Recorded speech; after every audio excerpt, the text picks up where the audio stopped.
Europe 1, la France bouge. La pépite. Oui, vous êtes une pépite, Paul Vallée. Vous êtes le fondateur de Vallée Torréfaction. Paul, vous avez 32 ans, c'est ça ? Oui, c'est ça. Vallée Torréfaction existe depuis 3 ans. L'entreprise est née en Mayenne. Oui. Pourquoi ? Mon fief, je suis né en Mayenne et puis voilà, mes origines m'ont conduit à m'installer dans un hangar entre deux moissonneuses-batteuses. Voilà, faut bien commencer quelque part. Non, mais et vous venez d'une famille de meuniers. Oui, exactement. C'est important de le préciser parce que la nourriture, le rapport à la nourriture, c'est quelque chose qui a toujours été présent chez vous, mais vous ne vous êtes pas orienté vers Non, métier. pas forcément. Même si j'ai orienté mes études. Vous avez fait l'école des meuniers de Charente-Maritime. Oui, c'est ça, à Surgères, l'ENSMIC. Je leur fais un coucou, petite pub pour eux. Et ouais, non, après. Ensuite, je suis parti après les études. J'étais technicien dans la meunerie. Puis après 2 ans à Dakar en VIE. C'est là que j'ai commencé mes premières armes en tant que commercial. Et puis après, je suis revenu en France dans l'agroalimentaire où je vendais des mix, des ingrédients, des améliorants pour la boulangerie, viennoiserie, pâtisserie industrielle. Donc vous êtes allé en Afrique, vous avez fait un peu de commerce, vous êtes revenu en France en 2017. Là, vous l'avez fait pour des gros industriels français. Vous vendiez des additifs, on peut dire comme ça. Oui. Qu'est-ce qui fait que vous avez basculé vers cette alternative au chocolat ? D'où vous vient l'idée ? Et après, vous allez pitcher évidemment, mais comment se fait le processus vers l'entrepreneuriat ? C'est assez naturel. Enfin, c'est juste un client qui recherchait à la base de la farine de maïs torréfiée au feu de bois et on ne trouvait pas de fournisseur. Et voilà, je me suis dit, allez, j'achète un torréfacteur avec mes économies au feu de bois. Et puis, je me suis lancé comme ça, finalement. Tout seul ? Ouais, oui, tout seul, en fait. C'est parti. C'est bien. C'est étonnant, hein ? Oui, c'est carrément surprenant. Hein. Moi, j'ai lu le parcours. Ça me viendrait pas à l'idée un soir de penser à acheter un torréfacteur. Peut-être Benjamin. Ah non, moi non plus. Mais vous avez dit, je me lance. Ouais, je voulais entreprendre, c'est sûr. Et je me suis dit, voilà, il y a une niche à exploiter. Je savais que toute cette partie aromatique... En fait, finalement, à travers la torréfaction, allait apporter des nouvelles choses, et notamment au niveau des ingrédients. Donc vous l'avez acheté avec votre argent de poche, ce torréfacteur au feu de bois, et là, vous lancez votre boîte. Vous avez ce déclic de l'alternative au cacao. Oui, vous c'est êtes ça. Orienté là-dessus tout de suite, hein, ça a été immédiat. Pas forcément, non, c'est venu un peu après. Un client où on avait testé un de mes ingrédients avec la farine de malt d'orge torréfiée. Et on est autour de la table, un peu en mode analyse sensorielle, et là il me dit trouve pas que ça a un goût de cacao, tiramisu. C'est presque du hasard. Et là je dis oui. Et en fait j'ai un peu potassé le sujet, pas d'alternative aucune. Et en fait lors d'un salon, je voulais présenter une alternative au cacao, et je me suis aidé en fait de la drèche de brasserie en farine et un de mes ingrédients. Et en fait l'alliance des deux donnait quelque chose de très très performant finalement pour avec un vrai goût. Ouais, avec un vrai goût, une vraie signature en fait. Et bien maintenant vous allez pitcher parce qu'on veut comprendre ce qu'est cette poudre, hein, qui est donc une alternative au cacao. L'entreprise s'appelle Vallée Torréfaction. Paul Vallée, on vous écoute, vous avez 1 minute, c'est à vous. Alors, Vallée Torréfaction, c'est une société bretonne spécialisée dans les ingrédients et farines torréfiées au feu de bois. Notre métier, c'est de torréfier des maltes, des céréales, des graines, à travers la torréfaction au feu de bois, et ensuite on vient remettre en farine ou pas selon les besoins. On travaille aussi bien avec des gros industriels qu'avec des artisans locaux, en passant par des meuniers et des distributeurs des métiers de bouche. Et aujourd'hui, je suis venu vous présenter à la France Bouge notre alternative au cacao, le Chocomalt Replacer, qui est à base de drèche de brasserie et de farine de malt d'orge torréfiée. Voilà, et donc aujourd'hui, ce produit est destiné aux professionnels. Et ce que je vous propose, ce n'est pas du chocolat, c'est une nouvelle saveur, un nouveau goût à utiliser pour les produits sucrés. Merci. Pile 1 minute. Ils sont très forts en ce moment. Ils respectent tous la minute, hein, Benjamin. C'est de la cuisine aussi. Ouais, hein, non, mais c'est vraiment très très. Non, mais tous là, depuis quelques jours. Très très fort. Merci Paul Vallée, vous êtes le fondateur de Vallée Très bon pitch, Torréfaction. mais attention, je ne crois que ce que je mange. Ah Donc, bah allez-y goûter, je crois que vous avez apporté quelque chose, Oui, Paul Vallée. oui. Qu'est-ce que vous avez apporté? J'ai apporté un gâteau, voilà, avec notre fameux Chocomal Triplacer. Et il aurait fallu goûter. C'est vrai que j'ai pas forcément prévu, mais voilà, on va goûter ensemble, en tout cas, ce bon gâteau. Mais il a quoi alors ce gâteau? Il y a quoi dedans? À vous de me le dire. il ressemble à un gâteau au chocolat déjà. Oui, il a la forme du gâteau au chocolat, tout à fait. Je vous laisse On regarder. dirait un La brownie texture, un peu. voilà, c'est ça, ouais, on dirait un brownie. Ouais. Ouais, il est rond. On dirait un gâteau au chocolat. Et c'est pas un gâteau au chocolat. Voilà, il n'y a pas 1 gramme de cacao dans ce produit-là. Bon, il nous faut Il y a quelque chose Christophe pour le Gauthier goûter. qui se là. gratte la tête, là, qui se dit qu'est-ce que c'est que ce truc. Il y a quelque chose qui est en train de peut-être de bousculer notre environnement de chocolat. Vous en pensez quoi autour de la table? Allez, justement, tiens, Christophe Gauthier, patron de Neuville. Moi, je trouve que c'est une très bonne chose. C'est une très bonne chose parce que si beaucoup de professionnels utilisent des substituts de cacao pour certaines préparations ou pour certains gâteaux, ça va laisser beaucoup plus de fèves de cacao pour ceux comme moi qui font des bonbons de chocolat. Et donc, la demande... Chacun y voit son intérêt. La demande va se détendre et ça, c'est bien pour pouvoir faire des produits de chocolat, je dirais, à des tarifs qui sont corrects, quoi. Donc, c'est une bonne chose. Bravo. Bravo. Merci. Philippe Sauze.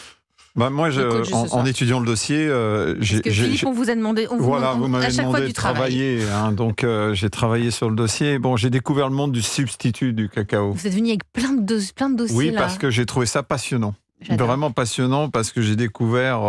en fait, c'est peuplé de start-up, dont la vôtre. Donc Vallée Torréfaction. Dont Vallée Torréfaction. Et il est vrai que c'est un marché incroyable. C'est vrai. Incroyable. C'est-à-dire Pourquoi? Parce qu'il y a une véritable pénurie de chocolat, de cacao.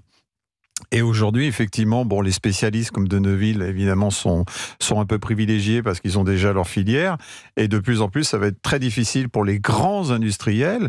J'ai noté notamment une marque comme Lindt qui commence dans certaines catégories, je le précise tout de suite parce que je ne voudrais pas avoir de problème, mais Lindt commence à travailler déjà là-dessus, mais aussi des grands faiseurs, d'autres grands faiseurs américains. Mais par exemple, ils ont trouvé aussi des substituts de cacao. Ils ont trouvé, travaillent dessus. ce que j'ai découvert, donc si c'est les grands industriels sont en train de se pencher sur la question, il est possible, Paul Vallée, que vous puissiez faire affaire aussi avec des grandes industries. Oui, en fait, on commence avec la restauration collective là aussi.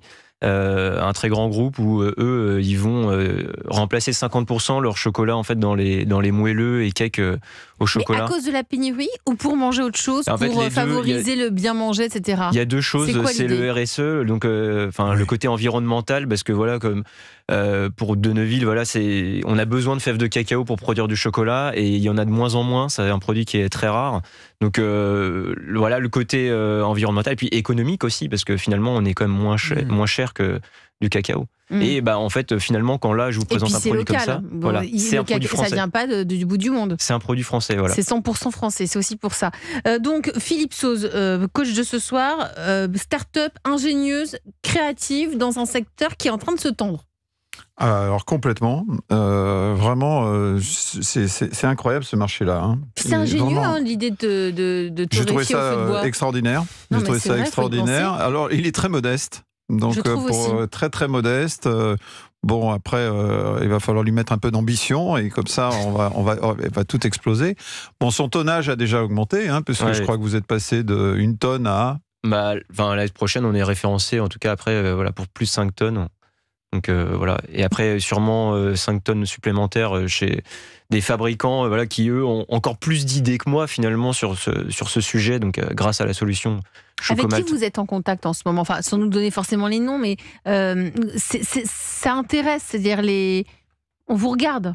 Ouais, oui, bien sûr. C'est les personnes, surtout dans des produits sucrés, même des fabricants de moelleux, les industriels, même un restaurateur. Aujourd'hui, j'étais avec un restaurateur, il disait moi, ma carte, je propose plus de produits au chocolat parce que c'est trop cher. En fait, ça devient trop cher. Donc, des alternatives comme celle-ci, aujourd'hui, un consommateur, qu'est-ce qu'il veut? C'est se faire plaisir. C'est ce que disait Christophe voilà, c'est Gauthier. exactement ça. On veut se faire plaisir avec la note de gras, de sucré en fin de repas. Et voilà, l'idée, elle est là, c'est qu'on n'a peut-être pas besoin énormément de chocolat qui vient de très loin pour se Mais faire là, on se plaisir. fait plaisir. Franchement, c'est bon. C'est très bon, je vous le garantis. Ouais. Mais il n'y a pas de bienfait particulier. En fait, avec la drèche, si, on va ajouter des fibres, on va ajouter des nutriments en fait en plus sur ce produit. Philippe Sauze, donc les forces de la start-up, c'est quoi ? Alors déjà, les forces de la start-up, c'est déjà le fondateur. Donc, il incarne hyper bien. Il incarne hyper bien. Vous l'avez précisé, Elisabeth, il est fait d'une famille de meuniers. Donc là, il y a un savoir-faire déjà. Je ne sais pas si c'est ancestral ou pas, mais bon, en tous les cas. Ils réagissent comment, vos parents, là, quand ils vous voient faire votre alternative au chocolat avec votre Chocomalt Replacer?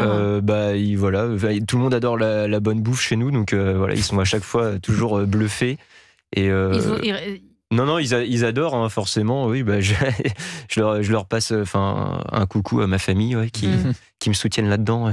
Et vous travaillez seul ou vous avez des salariés ? On avait un salarié là, qui est parti, mais voilà, on embauche une personne en CDI, on a une alternante qui est avec moi, et une 4e personne l'année prochaine. En tout cas, on veut vraiment se développer. Et vous arrivez à vous payer ? Là, ça y est, ça démarre. Donc, c'est génial, c'est un bon signe. Hein. Oui, très très bon signe. Hein. Il y a vraiment, c'est super, c'est une belle aventure. Hein. C'est une belle aventure.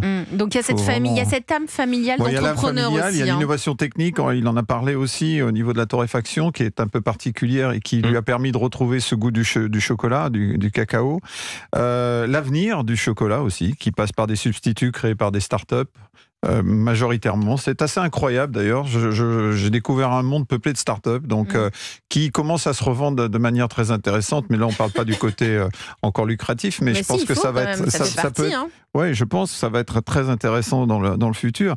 J'ai découvert que le prix du cacao avait doublé depuis le début de l'année. C'est incroyable. C'est là où je parlais tout à l'heure de spéculation. C'est absolument incroyable. Puis je trouve que votre approche capitalistique aussi est intéressante parce que j'ai vu que vous avez 10% de prise de marché par vos employeurs. Vous voulez expliquer 2 minutes? Non, c'est juste mes ex-employeurs ne voulaient pas me laisser partir comme ça. Et ils ont pris 10%. Ouais, ils ont pris 10%. C'est beau, hein. Et c'est une belle histoire encore. C'était un peu l'échange en fait aussi de me donner une rupture conventionnelle pour pouvoir monter mon affaire en parallèle. Et puis ça a été mes premiers clients aussi par la même occasion. Très intelligent. Très beau et c'est intelligent comme dit Philippe. Si vous êtes parmi nous ce soir, Paul Vallée, c'est parce que vous avez aussi des besoins. Donc recruter, vous venez de le dire, vous venez de recruter. Enfin, vous souhaitez recruter des torréfacteurs ou des torréfactrices, les former sur le terrain. Vous avez besoin de conseils pour gérer votre boîte, notamment sur l'aspect comptable, parce que c'est pas évident. Hein. C'est toujours le problème. Hein. Quand on a une idée, on ne sait pas forcément aussi gérer l'affaire. Et voilà. Et évidemment, avoir plus de clients, notamment des industriels. Vous allez répondre à toutes ces questions, parce que vous avez bossé, comme à chaque fois. Philippe Sauze, vous êtes le coach de ce soir. Mais on va faire une petite pause d'abord en musique avec The Cure. Bah ouais, évidemment, The Cure, In Between Days, tout de suite sur Europe. Alors, si vous êtes parmi nous, on le disait tout à l'heure, Paul Vallée, c'est parce que vous avez des besoins. La France Bouge, c'est tendre la main vers un entrepreneur qui se lance. Notamment, vous souhaitez recruter des torréfacteurs.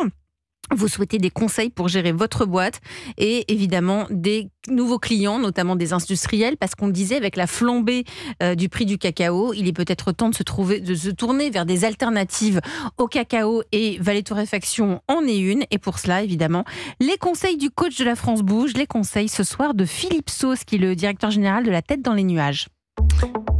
Europe 1. Le réseau La France Bouge. Philippe, donc on a compris, vous validez à fond la start-up, oui. Tout y est, il l'incarne très bien, c'est ce qui a été dit tout à l'heure.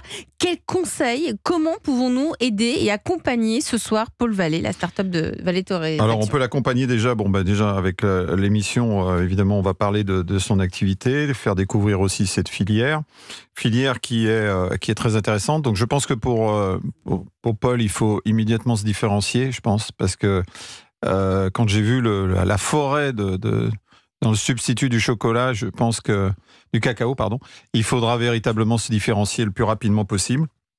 Alors, on a goûté le brownie, beaucoup. Oui, je rappelle que Paul a apporté un brownie ce soir. Vraiment, il a l'allure, il ressemble vraiment à un gâteau au chocolat. Vous l'avez goûté. Et ça ressemble, vous disiez tout à l'heure, Benjamin, un mélange de cacao et tiramisu. Ouais. C'est ça. Ouais. Il y a un goût spéculoos aussi qui. Mais si on le voit dans une vitrine de boulangerie, on se doute pas qu'il n'y a pas de chocolat dedans. Eh ben non. Non, c'est vrai. Donc comment on peut l'aider Donc moi j'ai indiqué tisser des liens plus forts avec la filière peut-être aussi, parce que je pense que la filière du chocolat. Ouais, la filière globale en adhérant aux différentes organisations. Je ne sais pas si vous faites partie déjà d'organisations, mais je pense qu'en adhérant à des organisations, vous vous ferez connaître. Ça c'est vraiment vital, surtout au niveau où vous en êtes, car les grands groupes s'intéressent beaucoup à toutes ces startups. Donc, on le voit chaque soir, c'est vrai. Les grands groupes ont besoin des startups. Adhérer à ces univers-là, à ces organisations-là, ça peut être très intéressant. Ça pourrait être vous pourriez faire quelque chose ensemble, Christophe Gauthier, franchement, avec Vallée Torréfaction. Alors, il m'a fait goûter tout à l'heure des graines de sarrasin, hein, c'est ça. Hein. Il y a des choses qui sont intéressantes, hein, au-delà du substitut du chocolat. Donc, qu'on pourrait peut-être insérer dans vos chocolats. Oui, tout à fait. On fait aujourd'hui des chocolats avec des graines de courge, par exemple, de la pistache. Pourquoi pas des graines de sarrasin qui ont un très bon goût. Hein. C'est la torréfaction qui est bien réussie. Philippe. Je voulais continuer en parlant de la certification aussi. Je ne sais pas où vous en êtes dans ce domaine-là. On n'en a pas trop parlé. C'est un point important. Sur qualité ? Ouais, on est en démarche IFS Progressive Food avec une personne consultante en fait qui m'aide tous les jours en fait pour me certifier au niveau qualité et au niveau des industriels, parce que justement les industriels sont très demandeurs. Hein, et oui, c'est pour ça que je vous parle de ça à ce moment-là, parce que dans mes conseils, ça serait de se faire certifier le plus rapidement possible pour pouvoir être identifié. Et c'est toute une chaîne après qui se met en route. Exactement. Alors là, on met les moyens là-dessus. Hein, une personne qui vient tous les 15 jours pour faire les fiches techniques, mise en place de process et tout. Donc ça, oui, par contre, on est vraiment comme dans une démarche agroalimentaire. On n'est pas, veut pas être, malgré le feu de bois, on veut pas être identifié comme un artisan du coin. Voilà, c'est vraiment... Oui, prendre une dimension. Exactement. Voilà, donc ça, c'est important. Et puis, je termine souvent, moi, dans mes interventions, sur le faire savoir, donc en augmentant sa visibilité sur les réseaux sociaux. Je ne sais pas si vous êtes un fervent de ce support-là. Vous avez un compte Instagram, par exemple, ou pas du tout ? Oui. Si, vous pouvez voir, on est un petit peu actif, mais pas assez, je pense. Je pense pas assez, et je pense que vu votre personnalité, j'ai vu récemment des agriculteurs qui se mettent en scène, etc. Peut-être d'un côté, je pense que votre œil pétille, et que vous avez cette malice, et vous pourriez expliquer votre métier à travers cette malice. Voilà. Si j'avais un conseil à donner aussi dans ce domaine-là. Voilà. Merci, après, bien évidemment, il faut renforcer les équipes, et l'outil industriel sera essentiel aussi pour le futur. Vous avez pris des notes, je le vois, Paul Vallée, vous reviendrez évidemment nous en